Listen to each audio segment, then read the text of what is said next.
are cooking in a klisheni. We don't know what they are. Be strict by everything. That's the Yereim. Okay, so the only thing is that even according to the Yereim, he agrees. Someone's asking for the link. Who's that?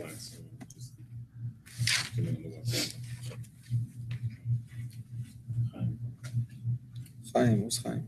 Oh, Chaim, of course. Give me a second. What were the three opinions again? There was the Tosfos, the Yereim, and what was the third one? The second half of Tosfos. There's two answers of Tosfos. One is that according to one, there is no issue of bishul at all in the klisheni. According to one, it looks like cooking. And according to the Yereim, we suspect that it may actually cook some things. We don't know what they What are. is the temperature of the water? Can you, Oh, so the first one of the Tosfos was that there's no cooking in klisheni. Exactly. I'm sorry? what is the temperature of the water, if you can remind me? The temperature of the water for this to be an issue is Yad Ledes Boy, which there are different opinions, anywhere between 104, 110, 115. Okay, so here's the thing. Here's some information that we haven't learned yet, so I'm going to share it with you. Perhaps we mentioned it. And that is that the Gemara says that you can put tavlin, you can put spices in a klisheni. You already said that. We didn't learn it inside. And therefore, even if we are concerned with mechzek mavashal, that a klisheni might look like cooking, we're not concerned with that for spices. Why not? Because a spice, it doesn't look like cooking. You're just flavoring something. You're not cooking it. Now, of course, if you actually cook it in a kli rishon, you're cooking. But in a klisheni, it doesn't look like cooking because it's just a flavor. There's no one cooks these things. No, because people don't consider the act of putting a spice as if you're cooking the spice. I mean, people do cook the spice. They put it in a pot and they cook the pot, and that cooks the spice. But when an onlooker watches the act of adding the spice, they don't consider that an act of cooking. They consider an act of flavoring. Again, in the kli rishon, it is cooking. But as far as what people perceive, they don't perceive it as cooking. So in a klisheni, when it's not actually cooking, it also doesn't look like cooking. What do you mean when it's not actually? Klisheni is not cooking. Oh, okay. When you just said if someone is watching it, be a cliche, why is there any discussion here? Meaning someone literally can differentiate between Rishon and Klisheni. But nevertheless, it looks like cooking. Klisheni is still hot. People think, well, klisheni is okay, maybe kli rishon is okay. So it looks like cooking. You understand? So that's if it's an act that looks like cooking. If it doesn't look like cooking, they didn't include a klisheni. Now, as far as the thing that the Yereim says that there are some things that cook in a klisheni, we don't know what they are. Well, clearly, since the Gemara says you can put a tavlin in a klisheni, we know that tavlin does not go into the Yereim's suffix, does not enter into his doubt. You understand? Why do you want to put it as a tavlin? Oh. It's actually herb, and same what we discussed last week. We also said that this green stuff is put on the Garnish, soup, garnish. And he said like it's not allowed to like the mashal.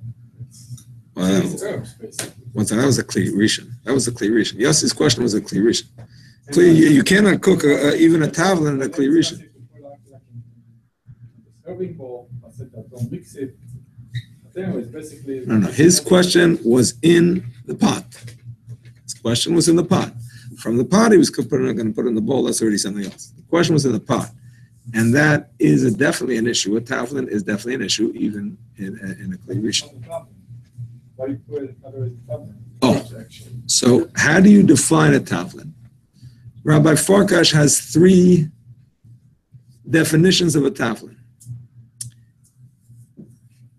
And although you could argue with him, but it's too complicated for me to get into. But here's his argument. He says a tavlin is something that just bring it up on the screen.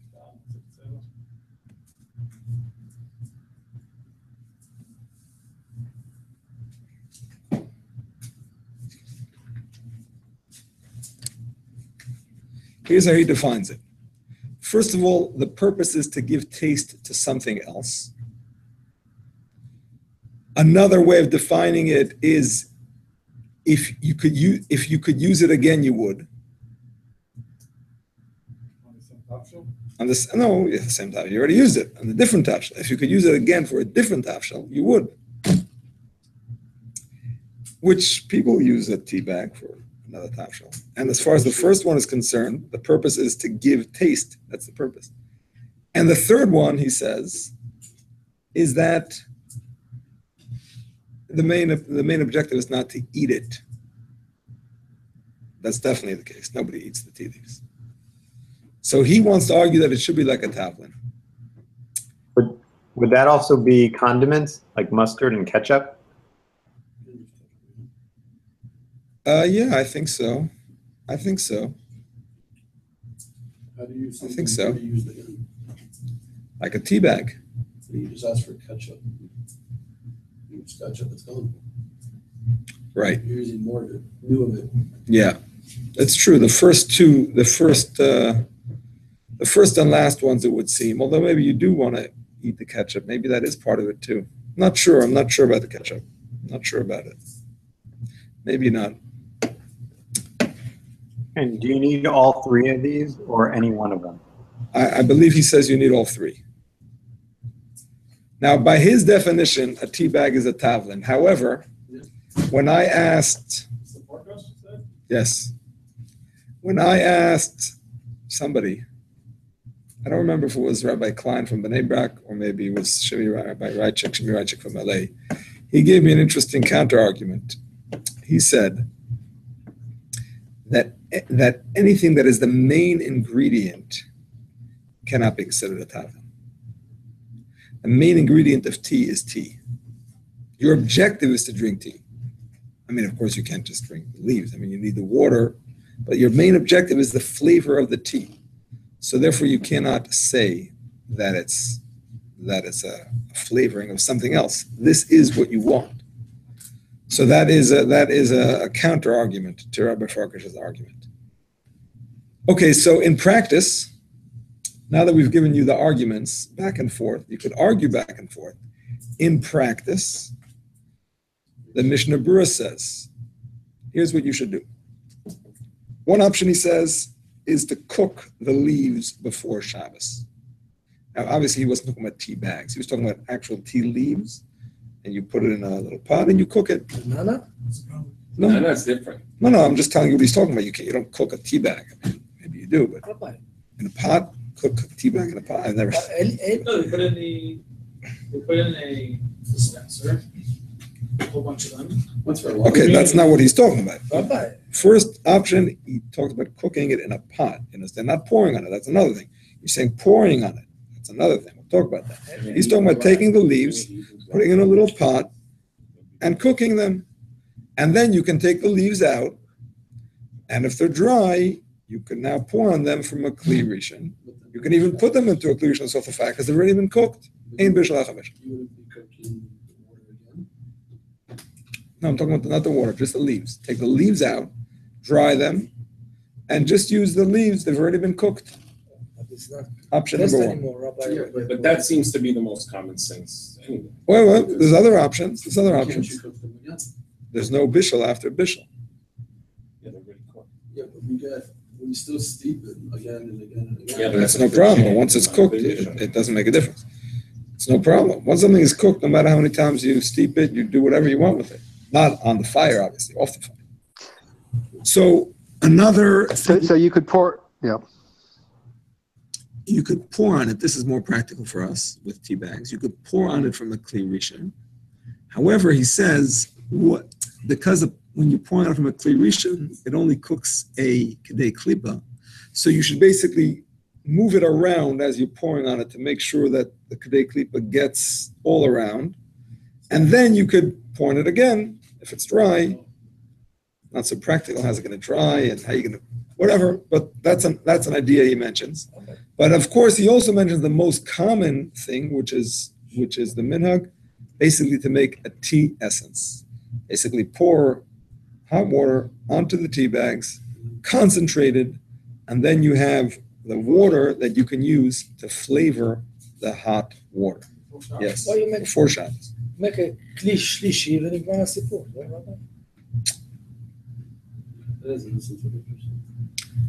Well, now, what about a kli shlishi? I should have discussed that. What about a kli shlishi? All right, let's talk about a kli shlishi. One second, let me just finish Mishnah Berurah. Then we'll talk about a kli shlishi. So now that you have this essence, what do you do with it?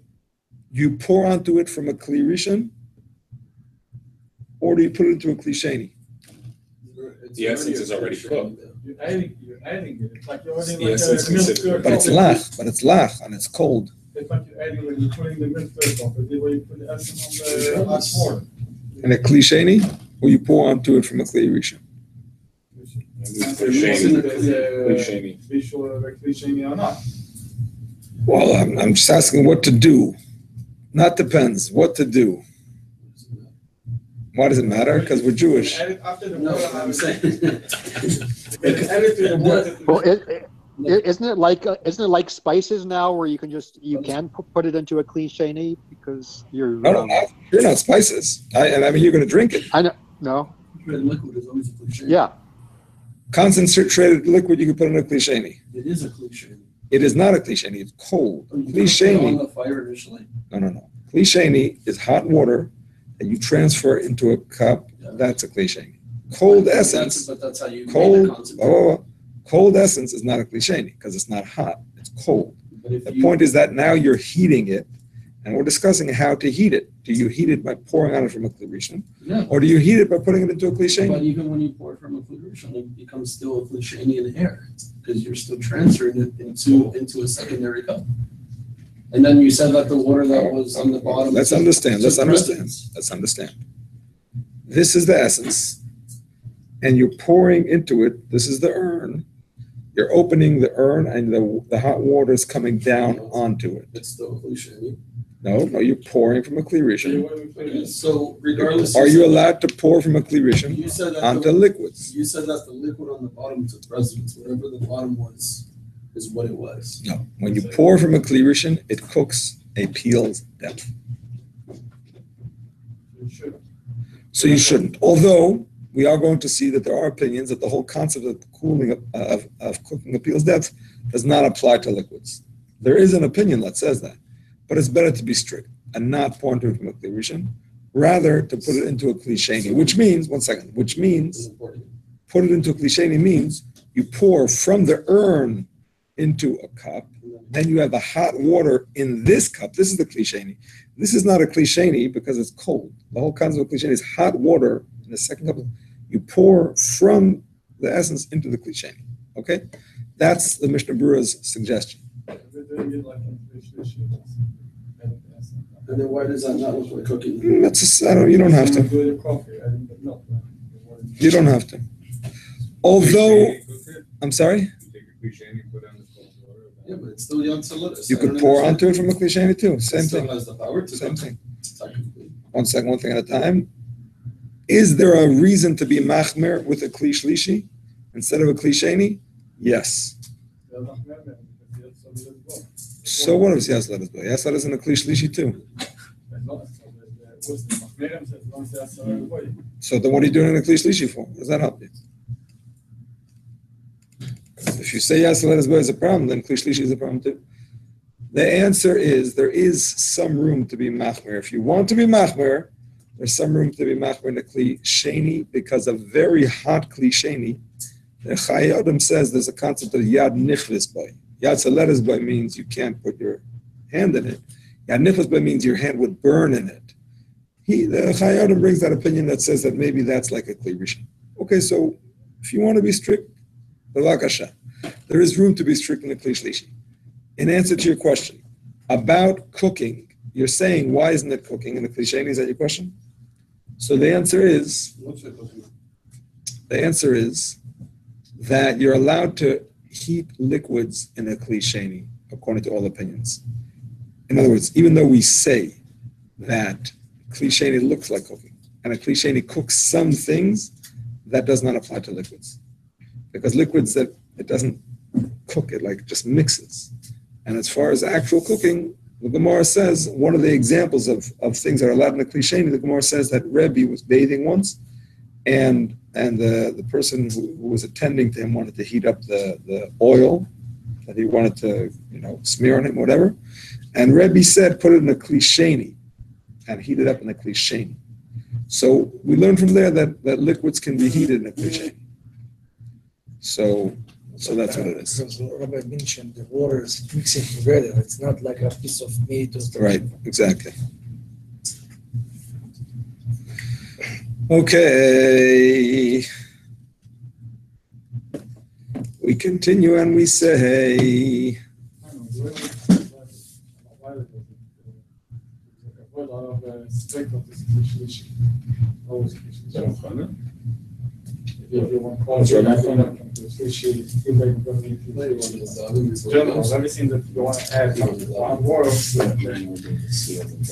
I hear that. Are your boys coming? Yeah. You want to wait for them to make the scene, or you want to make it before they come?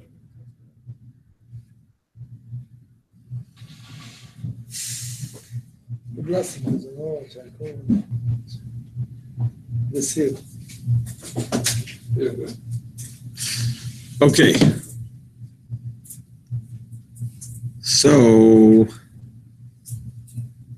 just going to continue for a little bit. Michael's sons are coming.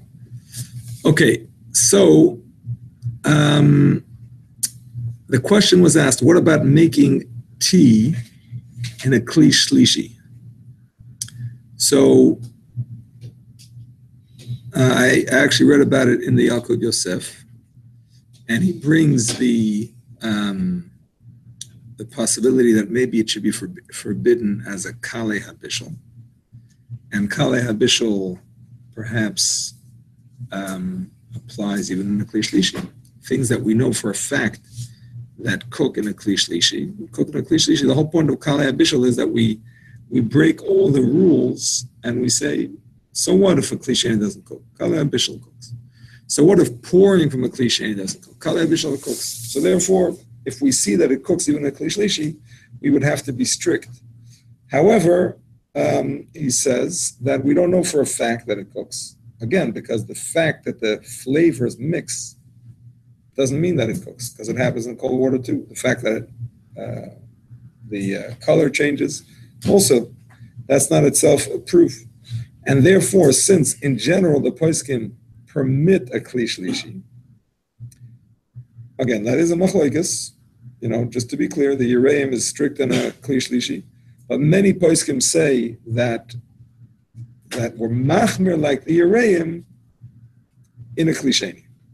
The Yereim himself says to be machmir in a kli shlishi, but the Shulchan Aruch only brings that chumrah about a kli sheni.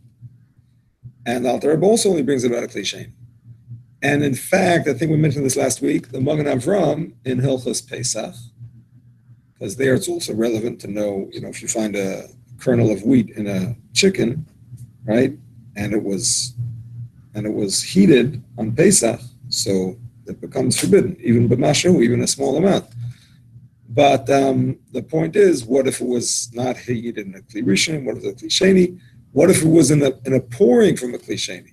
So the Magen Avram there says in Hilchos Pesach, which I couldn't find it, Alter Rebbe doesn't bring it down apparently there.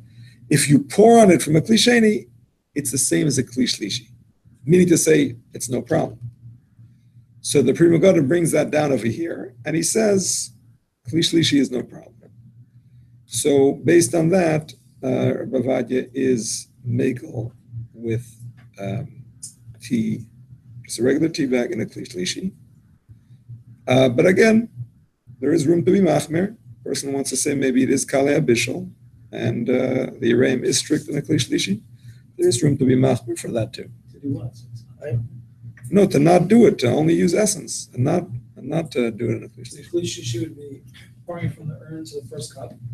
That would be the kli sheni. Exactly. And would I be allowed to do really the kli sheni?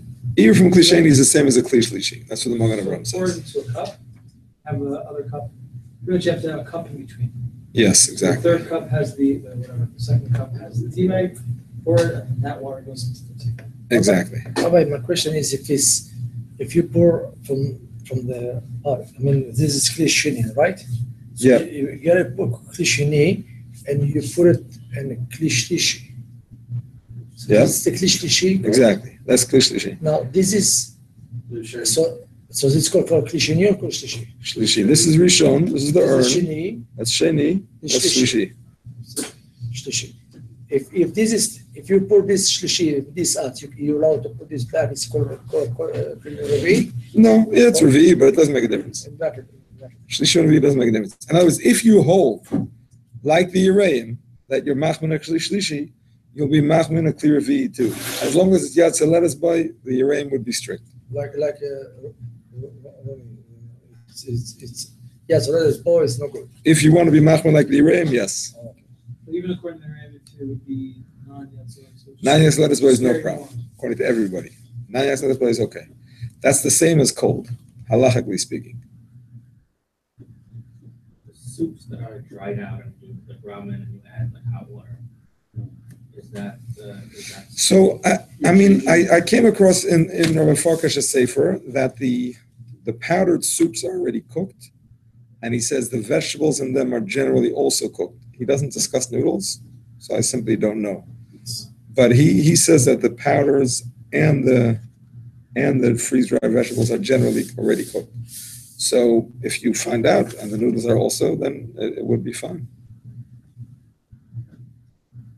I mean, you still can't do it, and I have to think about it, because the powder turns into a liquid again. So you should not do that in a kli. You shouldn't pour in it from a kli rishon, but in a kli sheni would be good, as far as the powder and the vegetables are concerned. All noodles are cooked then. I'm sorry? All noodles are cooked in water very quickly. Yeah, but not fully cooked. I don't think they're fully cooked. Like 20% cooked. Right. Yeah, but on Shabbos to cook it, it has to be fully cooked. Anyway, is it cooked or is it baked? They're boiled.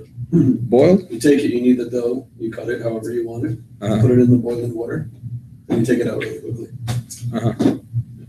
Okay. How about the tea leaves, like the mint tea? No. No, that they add to the tea. Is that like tavlin? Is that your question? That's what, and I've seen it both ways. I've seen it that they'll put the actual green leaves in there.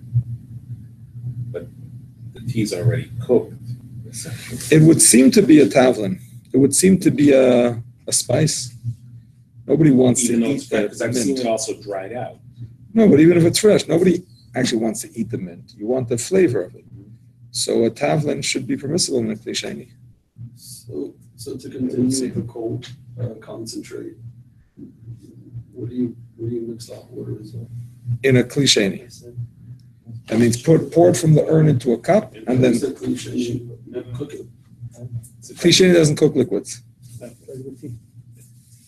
Liquids or spices. You're pouring it from a kli sheni onto the cold water, or you're pouring it from the kli rishon onto the cold water?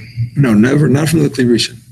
Pour it from the kli rishon into an empty cup, and then pour the essence into that cup.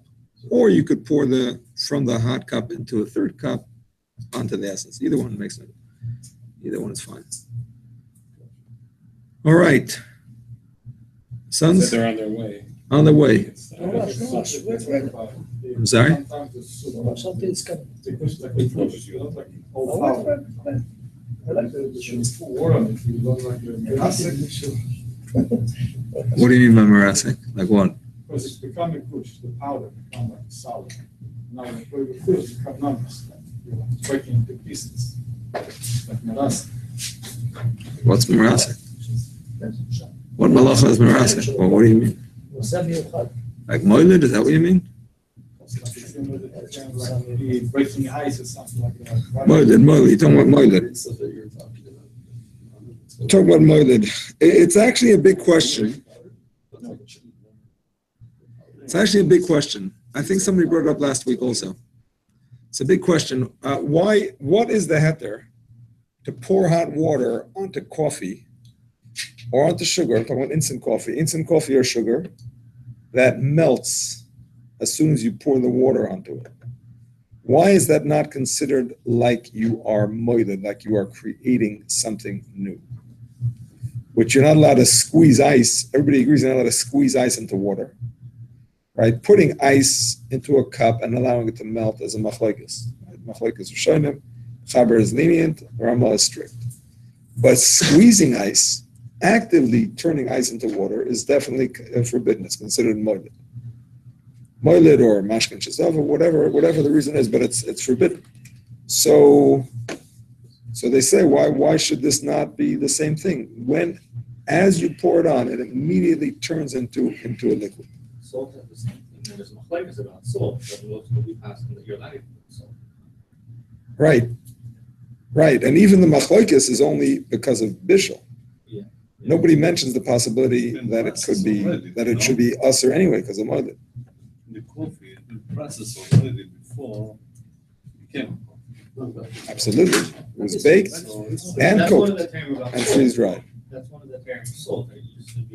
That it used to be water, right? That's a heter, you mean, that's a heter to be for Bishul, not for moiled. It's a heter for Bishul, that it was cooked It used to already. be water. Salt used to be water also.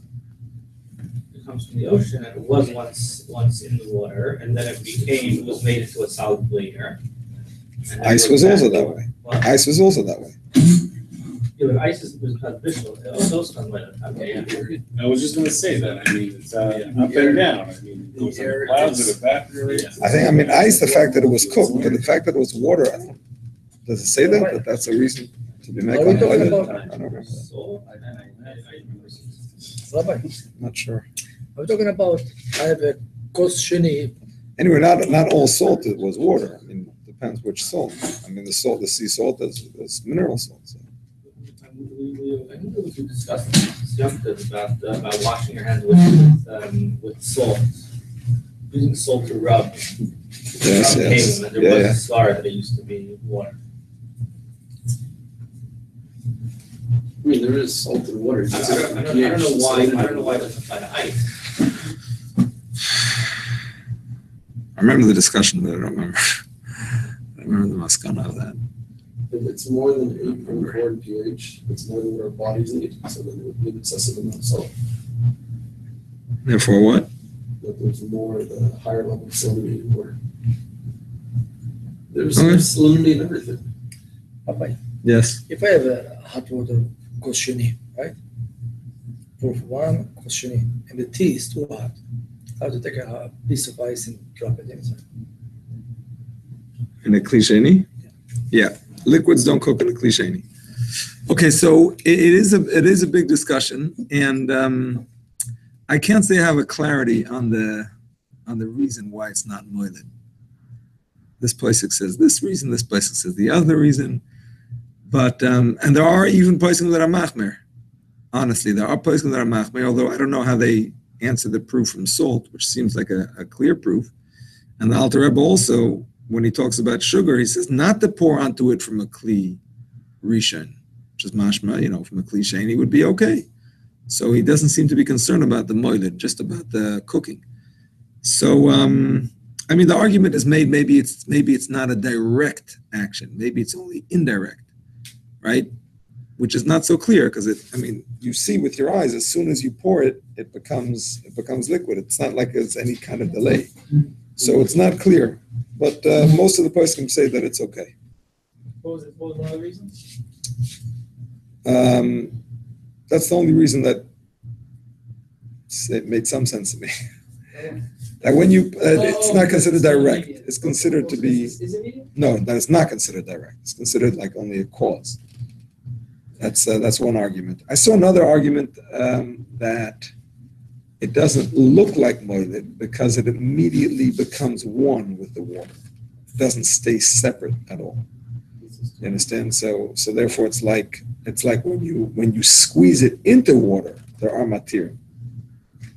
When you squeeze, even if you're doing it actively, when you squeeze it directly into the water, so it never has an entity of its own. So that there are those that are lenient on that. And if I'm not mistaken, that's a minhag, that we are makel in the water. So that's the argument also that can be made here, because it becomes one. It's never a separate entity. It's not like there's water and coffee on the side. What is it? Oh. Yes, go ahead.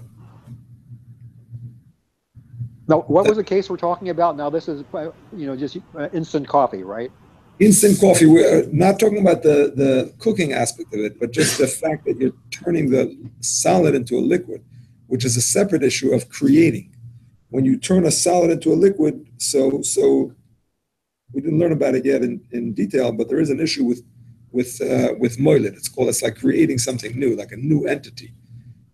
And but it's not like like squeezing ice. But it's not like it's like squeezing a lemon into water. You can't do it. You have to squeeze it onto a solid. But in this case, you don't worry about it for some reason. Well, it's not exactly like a lemon, because a lemon is more of the issue of squeezing from the solid into the liquid, taking the liquid out of the solid. That's like mefarek. That's like removing something from inside something else. Here, you're turning the entire thing from a solid into a liquid. So it's not exactly the same as squeezing a lemon. Squeezing a lemon could be it's not a Torah violation for different reasons, but it's related to a Torah violation. Taking a liquid out of a solid is related to a Torah violation of mefarek, of extracting. Here, you're turning the entire solid into a liquid, so it's not exactly that. It's a rabbinic violation, perhaps, of moiled, of creating.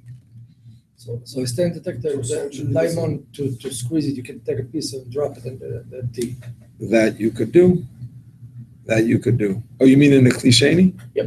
Is lemon considered a spice? Is that your question? Yeah, it's lemon. It's like fair, not mint, nana. Lemon. I hear. Tea with lemon, it's definitely a flavor. Yeah, but that would fall into the same thing as the leaves. That the main purpose is to get the lemon juice into the water and make lemon juice. Oh, the same as the tea. Interesting. Making No, he's not talking about that case. He's talking about you have a tea and you want to flavor it with the lemon. Yeah, of course. So you want the lemon to be the main ingredient. Right. More than 60 times of right. Saved by the bell. I don't know the answer to the lemon exactly. One is all we need. All right. No. No issue. In your mouth, there's no issue. Okay, in your mouth, there's no issue. Okay, we're going to.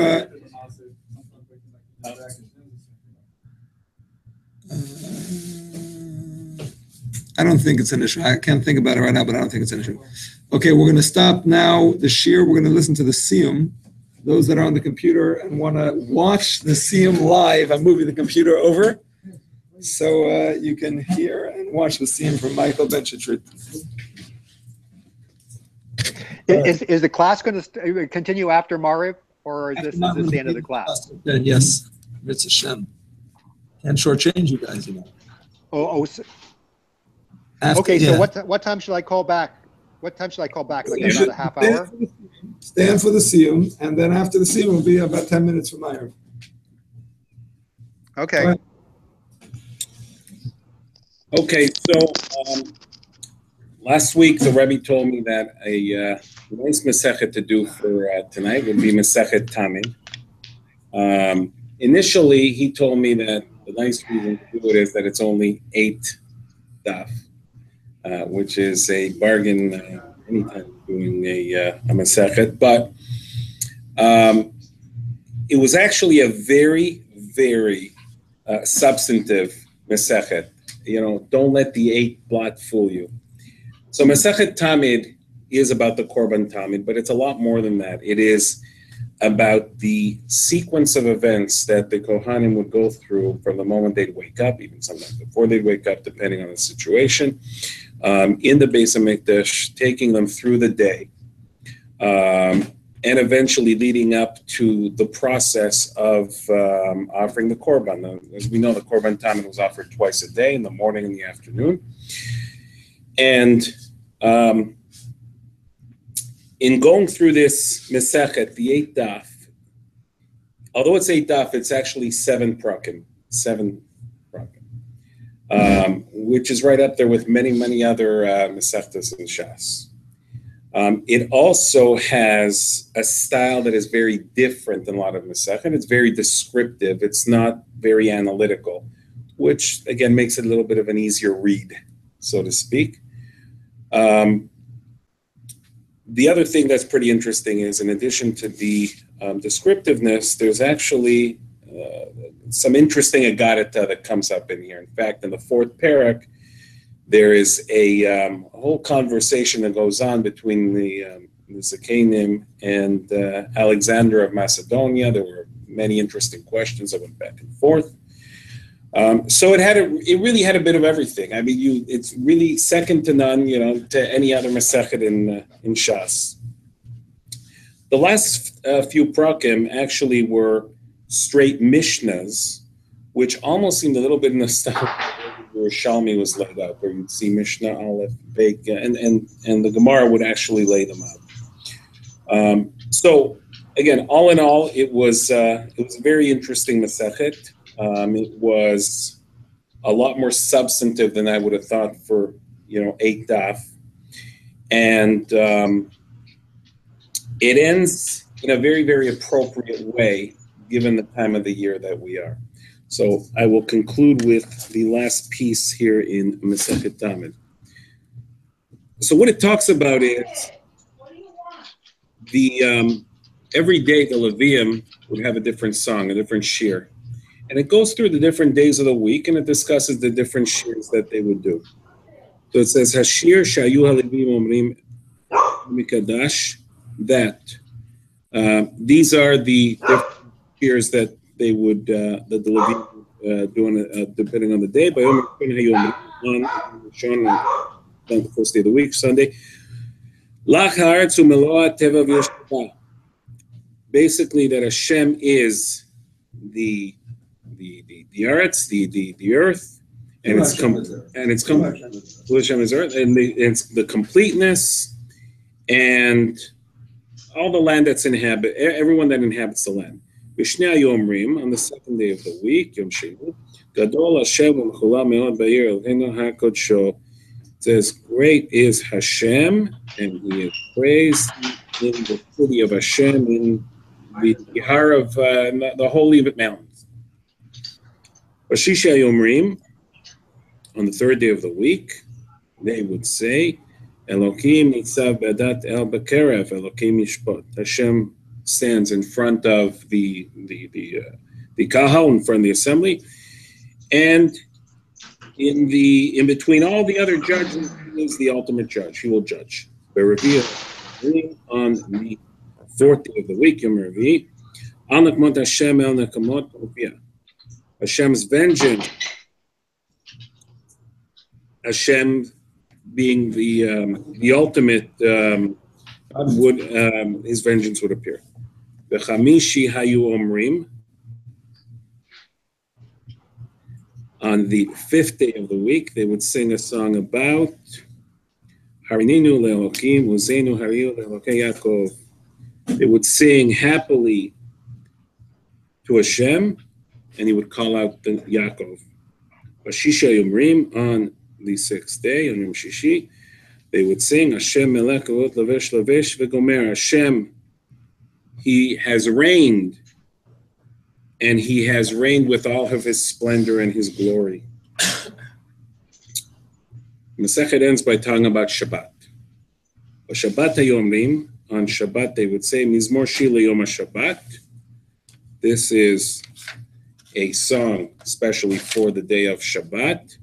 Mizmor Shir L'Atid Lavo, but it is also a song for the future, for the Atid. The Yom Shekulo Shabbat, for a single day that is Shabbat, U'Menucha L'Chayei Olamim, will be a day of Menucha, a day of rest that will lead eternally, everlasting. So, I was actually looking for a little bit more than the usual explanation of how does Shabbat correlate with everlasting Menucha. And I found something very interesting from the Slonim Rebbe, the Nesiva Shalom. So the Slonim Rebbe has a very interesting take on on Tisha B'Av and the correlation between Shabbat and the destruction of the Beis Mikdash. So what the Rebbe says is that what's the kesher? What's the connection between the destruction of Beit HaMikdash and Shabbat? So it says that the whole purpose for a Beis Mikdash was what it said in the Parashat Naso, which said, "Build me a Mikdash, so I'll come and dwell amongst you." But what did it really mean for Hashem to come and dwell amongst our people? It really meant that Hashem wanted the Beit HaMikdash to create almost like a zone of protection against anything negative from the outside. Once we're in the Beit HaMikdash, the Shekhinah was there, and we would protect them against anything negative coming from the outside. However, once we lost the ability to have a physical structure, how was that promise maintained? Because it's still, in the Parsha Naso, Hashem wants to be here, wants to dwell upon us. So then Sina Shalom says something amazing. He says, we have it every weekend, it's Shabbat. Shabbat is the everlasting spiritual zone of protection. That's always going to exist. That always existed. The Beis HaMikdash was a physical structure to give us the ability to physically enter a zone. But if we have Shabbat, which of course segues nicely with what we're learning here in this class, then that will be the zone of protection that eternally maintains that promise that Hashem made in the Chumash and Parshas Naso. Going forward, the idea is that what the Gemara is basically alluding to is the fact that right now Shabbat gives us it is a miniature Olam Haba. When the Geula comes, it is going to be an indefinite period of Shabbat, and only then will we re-earn the ability to have the Beis HaMikdash. But the Beis HaMikdash that was known in the past, the first and the second, when they were physical structures built by man. The next one is going to be built by Hashem, and that is going to be the eternal Beis HaMikdash, it's like Shabbat. So there's a little interesting shot that I found from the Siva Shalom, which kind of puts everything together and also segues into our subject matter over here. Right. Cool. And there's two psukim in the Torah that say, as Hashem says, I Shmoyu Mikdashi Tira. Guard my Shabbos and fear my sanctuary. And they're related somehow, for some reason. Psukim the same pasuk. Anyway. Hadron alach b'zman shekohen gadol, slika lo masechet tamid.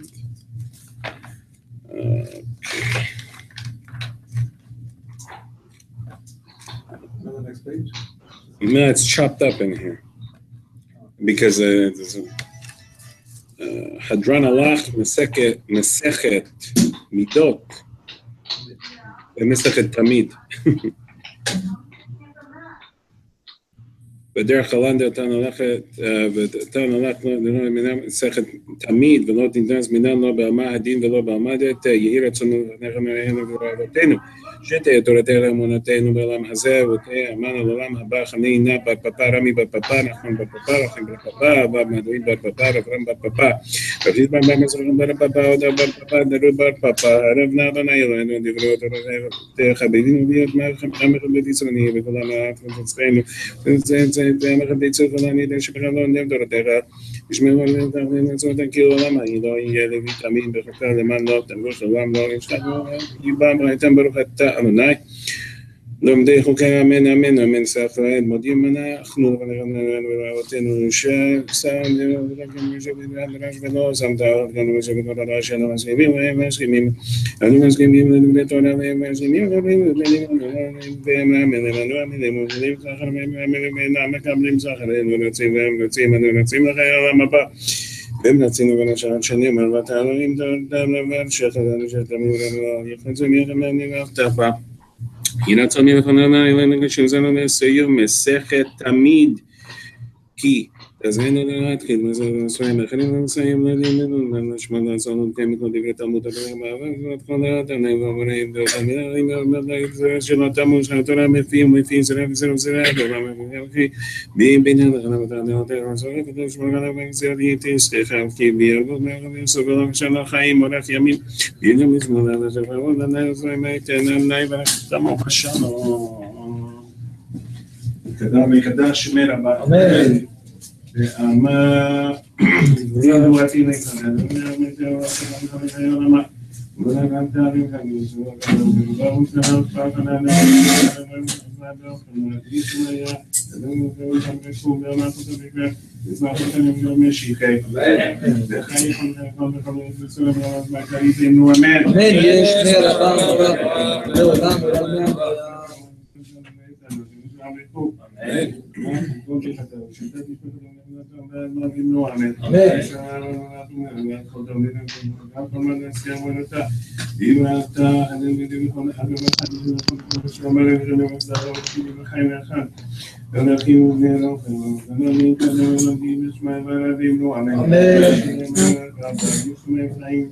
But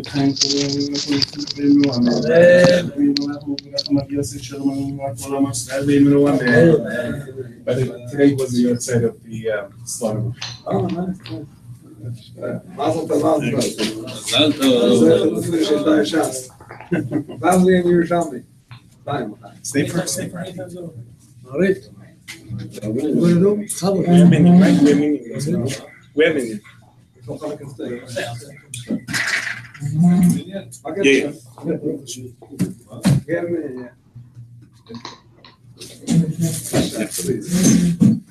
Esther Dagot, 10 minutes. 10 minutes. We're going to break from iron. We'll continue past 10 minutes.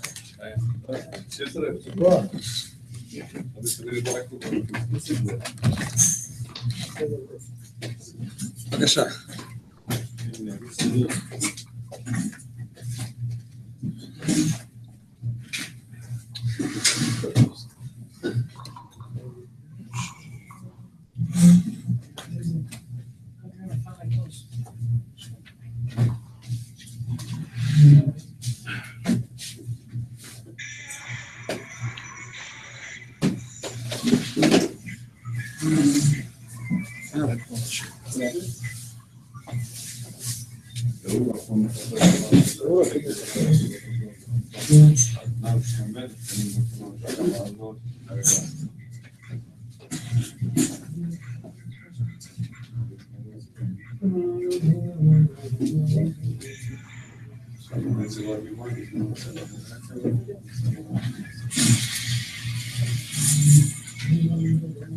אדוני השם מלך, אדוני השם מלך עלינו, ומקרנו יפתח, ותנה שנובה. אמן. אמן. אמן ישמר רבם ברך עולם ורחמם היה.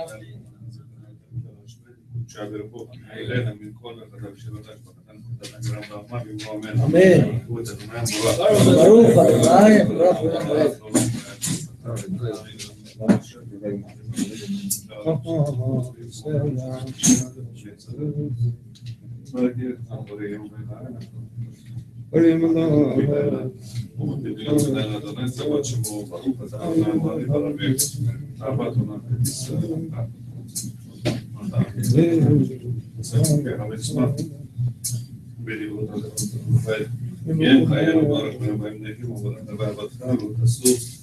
ממנו נותנים ברוך אתה אדוני.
אדוני אלוהיכם אמת.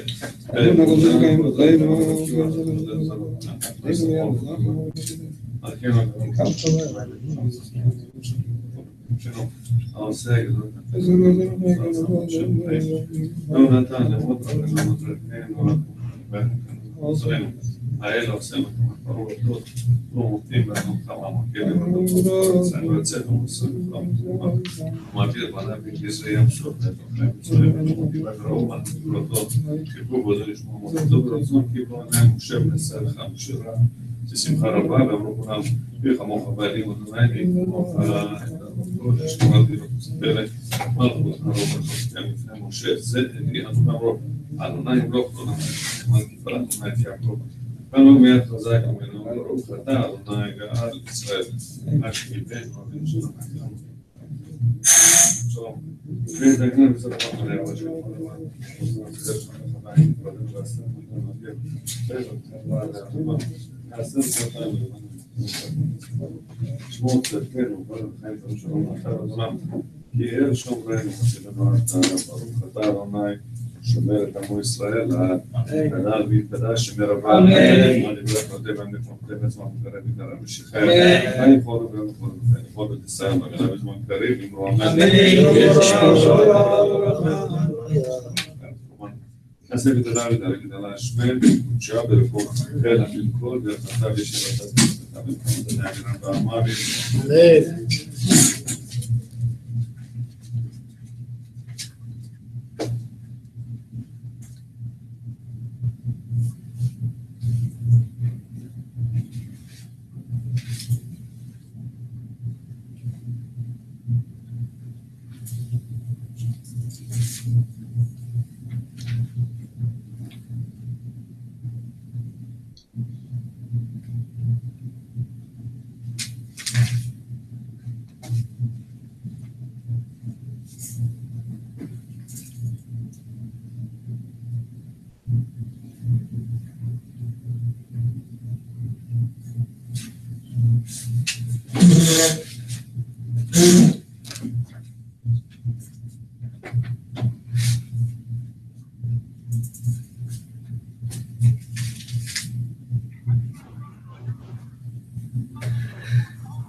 Those are the same Shir Shal Yoms. Michael, those are the Shir Shal Yoms that we say, the song of the day. Yeah.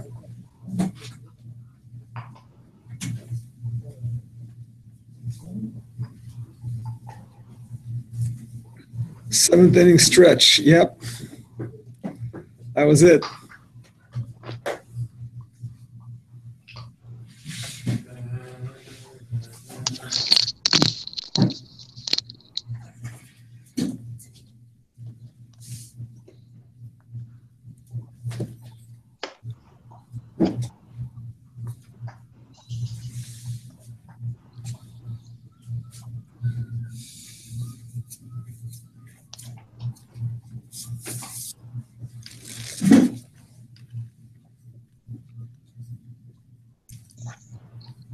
All right.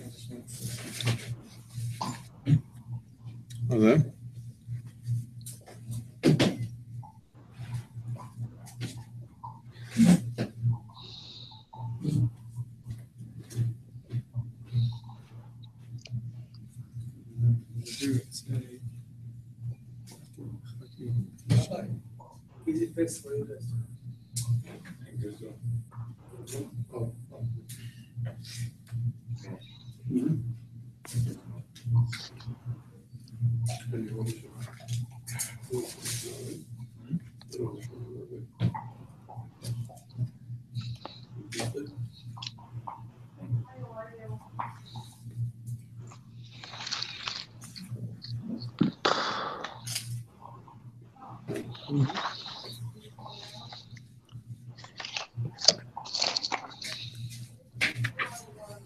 Is it Ardavich?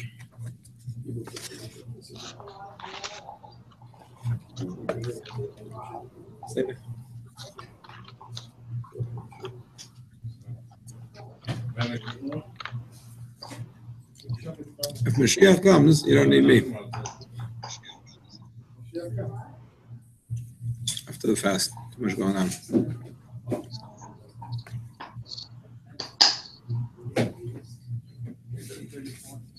Where's Levi? Lo Shayach. Oh, is it with his friends? Wednesday. When are they coming back? Wednesday. That Wednesday. Tired? I was available. Is he having fun? Is he or is he tired? Or all right, I'm gonna have to put you guys. Great. Sorry, Daniel, I'm muting you. Sorry. Okay. Any I'm questions sorry. on the computer, guys? Please write them in because I had to put you on mute. Okay, we are continuing, and we are learning a little bit more about tea because you brought up the question of svia. of dying, as in changing the color, not as in passing away. Shall live and be well till 120. The question is that we know one of the malachas in the Mishkan was tzviya, was to dye, to dye the different materials they used in the Mishkan, the clothing and the tapestries and whatever. So there is a machlokes about tzviya ba'ochlin. Is there a prohibition to dye food or not? Most poskim say ein tzviya ba'ochlin. There is no tzviya with food. And the reason for that is because the change of color when it comes to food is not significant.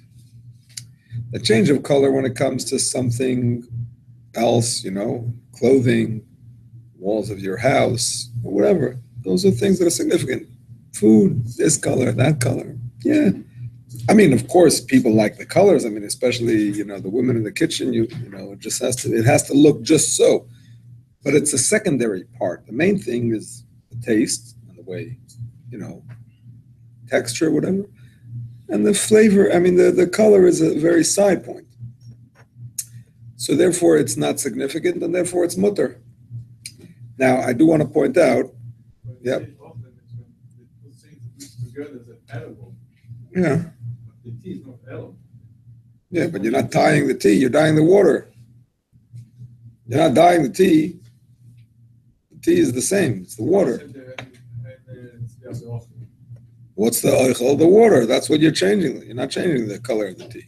You're changing the color of the water. Ain't tzviya b'oichlin. No issue.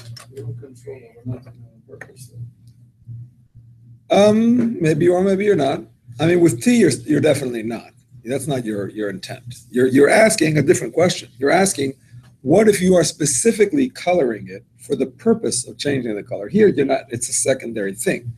Your question is, what if you're doing it on purpose? Before I get to that, I do want to point out that it's not that it's impossible for there to be tzviya b'oichlin. It's just that when it comes to the change of something you're going to eat, the change of color of something you're going to eat, it's not significant. What do I mean? If you're not using food for eating, but you're using it as a decoration, you know what I mean? People by the simchas, they take these different carvings and you can make decorations out of food. And you can make decorations out of drink. Like you can take water and color it, rose color, and put it as part of the whatever it is that you have in the chas and the kala, whatever. I'm sorry? People do that with alcohol. Right. Again, if you're drinking it, then according to the opinion, it's no problem. But if you're using it as decoration, then there is a problem because you're not using it as food. Understand? So that's just a caveat. So now there is an opinion that says, even if we say ain't tzviya b'oichlin, that's only if it's a secondary kind of tzviya, like when you're dyeing the water of the tea, that's not your intent. However, if you're specifically going out of your way to dye it, then they say it's forbidden. For example, you want to make a cake and you want the frosting to be a certain color. Besides the other issues, we could be kneading, smoothing, whatever, it's a whole different discussion. But about changing the color, they say if you're specifically adding something just to change the color, then it's a problem. The Alter Rebbe does not hold of that. Alter Rebbe brings in Siman Shin Yud Tes in Boyer, where he brings the sugya of dyeing mustard. Today, you have yellow C or yellow 4, whatever it is in your mustard. If you look at the ingredients, to make your mustard look yellow, they add whatever they add. But in the olden days, they added. Sorry. What is it? It's dull. It's also yellow, but it's very dull. Like a brown. It's like brown. It's closer to brown. Yeah. So actually, in the olden days, they used to use a natural yellow color, which was the yellow of an egg. And the Alter Rebbe explains how you're allowed to do it, and even though there's an issue of boyer there, because you basically want it to pass through, you don't want it to stay in, the whole thing, how you're allowed to do it. But in the bottom line is, even though you're changing the color and you want, the whole purpose is to change the color, it's not an issue because ain't tzviya ba'oichlin. And then there's a whole other opinion that disagrees with that whole concept and says, yeah, yesh tzviya ba'oichlin. Not da'iraisa, but midrabanan, yes. And those that want to be machmir, the Mishnah Berurah says, instead of adding the tea essence to the water, where it looks like you have clear water and you're dyeing it, instead of that, you put the essence at the bottom and pour the water into it, so it looks like you're diluting the water. Excuse me, it looks like you're diluting the tea essence. Yeah, it would be a cliche. Yeah, it would be pouring from a cliche into a cliche. Yeah, exactly. But the point is, it's really the same. It's the same result. So if it would be a da'iraisa, it wouldn't make a difference. I mean, you're dyeing it, but it's not da'iraisa. So it's like it looks like dyeing. So when you're pouring essence into the water, it looks like dyeing. If you're pouring the water into the essence, it looks like diluting. So that's the heter. Now I will say that I saw the same argument brought about coffee. That if you put the coffee into the water, it looks like you're dyeing it. If you put the water onto the coffee, it looks like you're diluting it. But honestly, I don't understand that far because coffee you don't dilute. Coffee is dry, so it's not like you're diluting the coffee. You're adding water to the coffee. So why is that not dyeing? Unless you say maybe it's just the fact that you do it with a shinui. So that itself is enough to get you off the hook, according to this opinion. Question? No. Okay. So let's talk a little bit about coffee. From tea, we move on to coffee. Coffee has an additional kula because it is baked. The coffee beans are baked, roasted. Also baked. Baked. Maybe it's cooked, maybe not. Instant coffee is maybe cooked, but also non-instant coffee is baked. The coffee beans are roasted. So according to those opinions that say ein bishul after afia, which as we mentioned, the Mechaber mentions that second, which seems to mean that's his sack. So if you hold ein bishul after afia, it's no problem. Kli rishon, off the fire, pouring from kli rishon, kli sheni, all mutter. If you hold like the Yereim, that yesh bishul after afia, which the Ramah says the minhag is to be machmer. Again, it's a question if he means it's minadin or just a chumrah. That's the separate machlokes. I don't know if we got into it last time. But he says in any case, the minhag is to be machmer. So therefore, we have an issue. Now, when it comes to instant coffee, actually, so they used to make instant coffee always with water.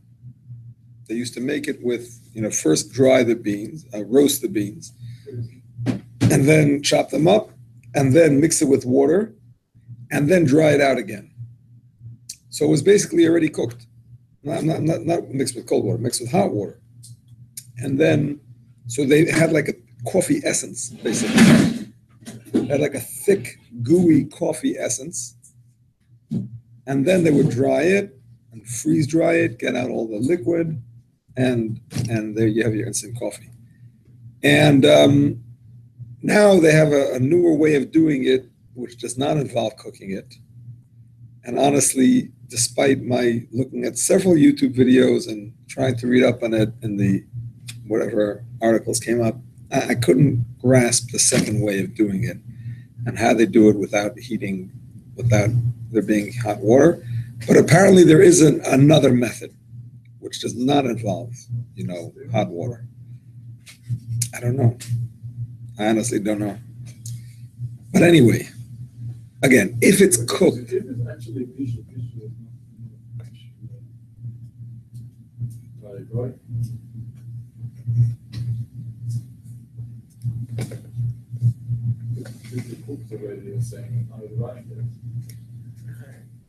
You have to put very hot water through coffee.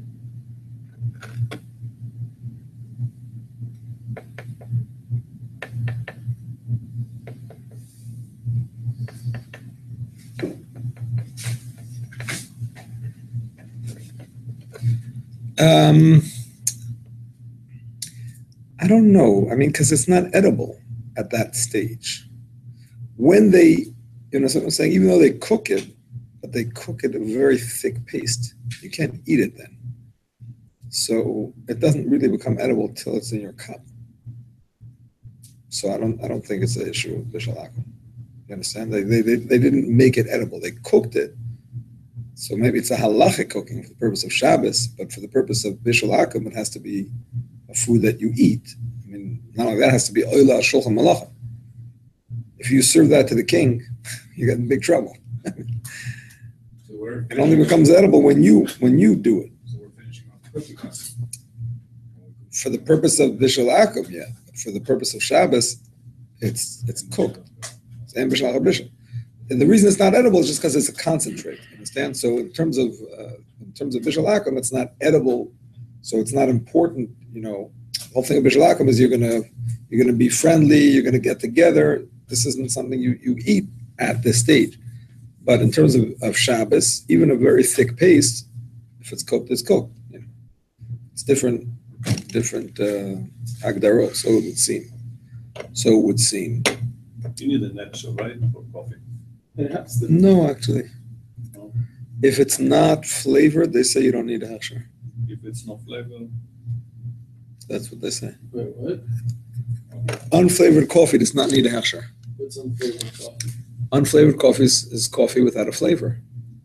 Nowadays, you can get vanilla, you can get all kinds of, added flavors. If it's just the coffee bean, it's not. I mean, it's gone through a process, but Because of the way that they do it. What? Unless you do it at your house, you need an extra. no. There's some products that don't need a hechsher. Simple products that they know how they're made, and there's very simple ingredients, don't need a hechsher. Sugar does not need a hechsher. Salt does not need a hechsher. If it only has salt, then maybe, just the thing that helps you pour it, not other Does additives. coconut water need a hechsher? A hechsher. Coconut water? What? I don't agree with that. You can't trust the door. Somebody was saying something? The computer? No. Yeah, does coconut water need a hechsher? I have no idea. If it's just pure coconut water? I don't know if they process it, if they heat it up. If it's heated up and it's in the plant, then there may be other things in the plant, I don't know. It's not a question of trusting a guy. It's a question of knowing the way the industry works. If you know the way the industry works and that's how it works, that's what it is. Most coffee is done in places that don't even have Jewish people. You don't need Jewish South people. America, You don't need Jewish people. It's a question of actual facts. Is there anything that could go wrong, or is it a simple process and that's like it? scotch. There's no kashrut. That's true. It's a few. That's true. Yeah, but there's a problem with the bins. Like they put them in, they take them out. You don't know what the barrel was used. That's another issue. That's another issue. But they're using only it for coffee. I guess. Okay, so let's just talk about in theory, if you would know that the coffee is actually cooked and then dried, so then even the opinions that say yesh bishul achar afia agree that ein bishul achar bishul. Now, despite this, you would not pour onto it from a kli rishon, because now it's going to become a liquid. Actually, that's a machlokes. Let's backtrack a little bit. If something is a solid and it's going to become a liquid when you heat it up, we said that as a machlokes if you judge it as its present state, as a solid, or if you judge it as what it's going to become, which is a liquid. The Mishnah Berurah is lenient, like many Rishonim, and says that it's a you go by what it is now. It's a solid, and it was already cooked, and that's it, and there's no problem. That's how the Alter Rebbe actually passes in the Shulchan Aruch, but in the Siddur, he is machmer like the Mordechai, Hagoy's Mordechai, I don't remember. One of the Rishonim who says to be strict and to consider that it's maybe considered a liquid, and therefore you wouldn't put it in a Kli Rishon, you wouldn't pour onto it from a Kli Rishon, but in a Kli Sheni, you can do it. In a Kli Sheni, you can do it. Why? Because if it's a solid, it's already cooked. If it's a liquid, you can do liquids in a Kli Sheni, like we already said. So that's if you know that it was already cooked. Yes? So with some of these instant coffees, even in cold water, it dilutes. What do you mean by dilutes? You see it liquefy. It liquefies even in cold water. Therefore what? So if it liquefies in cold water, how could you really say that there's bishul? Because it looks like cooking? Liquefying and bishul is not one and the same. That you didn't technically need hot water to make it what it is. Yeah, So but if it's you not the don't, same when if you it's don't, cold. if you Liquefying it does not mean that it's cooking it. You understand? I don't drink the coffee because it's hot or cold. I drink it because it's coffee. I understand. But if there is an issue of bishul, if there is, depending on what you hold about bishul after afiyah, if there is an issue of bishul, so the fact that what makes it bishul is not the fact that it's liquefying. The fact is that a thing that was never cooked, as in heated with water, and is now being cooked, is forbidden. But these instant coffees are already cooked. Aren't they freeze? That's what I'm saying. That's a question. If it is physically cooked or not. If it's physically cooked, then there's more room for leniency, a Kli Sheni at least. If they are not considered cooked physically, depending on how they process it, if it's not done with hot water, then you would have an issue. I've seen in Israel, like they take the Turkish coffee. Turkish coffee is not cooked. It's only That's what I was roasted. going to say. So I've seen people do that. Called Cafe Shabbat. How do they do it? Exactly that, I think. I mean, What? I remember when I was a kid in Israel, that was a big thing. They didn't have much instant coffee, but Cafe Shabbat was actual coffee powdered. Yeah, that's Turkish coffee. So how do they do it on Shabbos? They would put it in boiling water and stir it up, but it was still very grainy the way it was. Boiling water on Shabbos? The boiled water, they would put. How? What was the method? I don't know. I was a kid, but I do remember this concept So- of Cafe Shabbat. So here's the thing. Here's the thing. If it's not cooked, so again, if you Sure hold it wasn't. That's cafe. Ein Bishul Achar Afiyah, you're okay, no matter how you do it. Ein Bishul Achar Afiyah, there's no problem. If you hold Yesh Bishul Achar Afiyah, then you would. It's roasted, of course. It's roasted, of course. That's how it got to be a flavor, and then they Exactly. So if you hold Yesh Bishul Achar Afiyah, you would not do it in a Kli Rishon, for sure not. Pouring from a Rishon, also not even a Kli Sheni, you wouldn't do it.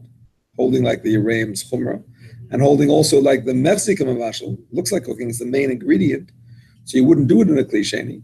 But according to the opinions that are lenient in a Kli Shlishi, most opinions, you would do it in a Kli Shlishi, or pouring onto it from a Kli Sheni, which is the same thing. But the fact that it's still grainy when it comes down and all that. You throw it out when you're done. It doesn't dissolve. The fact that it's grainy makes no difference. I thought it just meant that it wasn't cooked yet. It wasn't fully cooked. So Yeah, but if you hold a Kli Shlishi, it doesn't cook. Makes no difference. Now, I'm sorry? I was saying when people put it straight on from the urn, it still has that bottom right, that's what green. So now, I do want to say that if you want to be strict, and you want to go like the Yereim, the simple reading of the Yereim, that this cooking maybe even in a Kli Shlishi, there is room to be strict, even with instant coffee.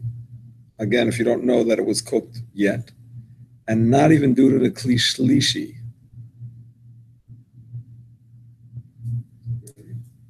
There is room for that strictness. So how do you get around it? One way is to make coffee essence. I only saw that once in my life. Coffee essence. Okay?